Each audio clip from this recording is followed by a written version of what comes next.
பொண்ணை தூக்கிட்டு வந்துடான்டா. நீ வேமா போனாரா? அவன் அழுவிக்கிட்டே இருக்கான் சந்தோஷ் மாப்பிள்ளைக்கு. இதா சந்தோஷ் மாப்பிள்ளையோட ஒரு வேலை சொன்னோம்னா அவன் கத்தின்னு அறுக்குன்னு செய்வான்டா. இதா அவனுக்கு போன் அடிச்சேன். ஹலோ ஹலோ மாப்பிள்ள தூக்கிட்டியா? இந்த கூட்டம் இருக்குடா, இந்த கூட்டம் கிளம்புனா அப்புறம் தூக்கிட்டு வரேன்டா. எவ்வளோ ஆளா இருந்தாலும் பரவாயில்ல மாப்பிள்ள, தூக்கிட்டு வா மாப்பிள்ள. சரி வை போனேன்.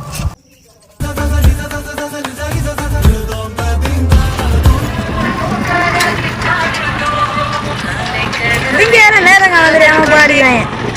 ஹலோ நான் தூக்கிட்டேன், வரேன்டா இரா. காலை கனவினில் காதல் கொண்டேன், கண் விழித்தேன் அவன் கனவில். தூக்கிட்டேன்டா. என்னடா பொண்ணு தூக்கிட்டு வர சொன்ன? பொண்ணு எங்கடா? என்னது பொண்ணா? எனக்கு 1000 பைசா சாயம்டாரு, அதனால நீ என்னடா பொறி தூக்கிட்டு வச்சீங்க? சாம்பார் ஆப்பு எனக்கு. ஏய் நாங்க தூக்கிட்டு வர சொன்னது பொரியலடா, பொண்ணடா. என்னோடு